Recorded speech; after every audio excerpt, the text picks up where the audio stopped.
નમસ્કાર, આપ જોઈ રહ્યા છો નેશન પ્લસ ન્યૂઝ. હું છું આપની સાથે હિરલ પંડ્યા. છોટાઉદેપુર જિલ્લાના પાવીજેતપુર તાલુકામાંથી એક અત્યંત ચિંતાજનક દ્રશ્યો સામે આવ્યા છે, જ્યાં ચુડેલ ગામ પાસે આવેલો બ્રિજ હવે વાહન ચાલકો માટે ડેથ ટ્રેપ એટલે કે મોતના કુવા સમાન સાબિત થઈ રહ્યો છે.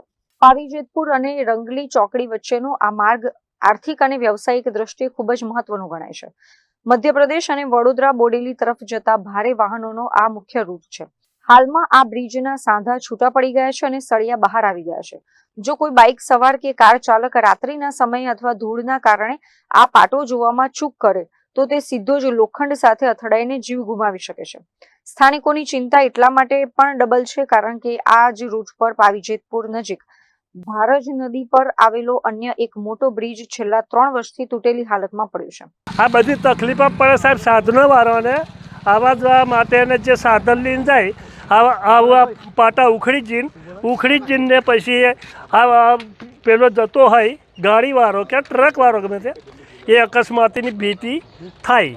પેલો ઊભો રહે વખત અહીં પાટું ઉખડી ગયો તો પેલો કોઈ આવતો હોય ઝડપી જવાવાળો તો અકસ્માત જ થાય ને. વહેલી તકે રિપેર કરવા જોઈએ. તંત્રએ નદીના પટમાં કાચું ડાયવર્ઝન આપ્યું છે, જે અગાઉ સામાન્ય વરસાદમાં પણ 3 વખત ધોવાઈ ચૂક્યું છે.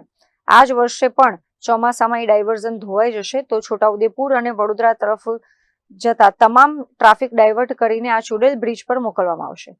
એક તરફ રોડ પર ખાડા પડી રહ્યા છે તો બીજી તરફ ખુલ્લા પાટા વધુ જોખમી બની રહ્યા છે.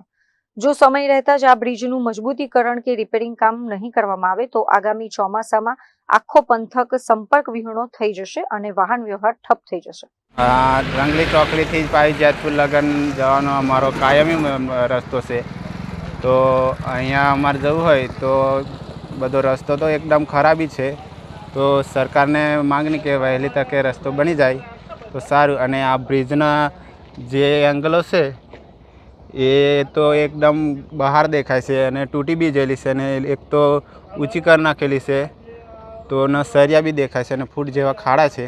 તો એને સરખું કરે એવી માંગણી છે. અત્રે ઉલ્લેખનીય છે કે જમીની હકીકત મુજબ ચુડેલ ગામ પાસેનો બ્રિજ આગામી સમયમાં મોટી હોનારતને નોતરી શકે છે.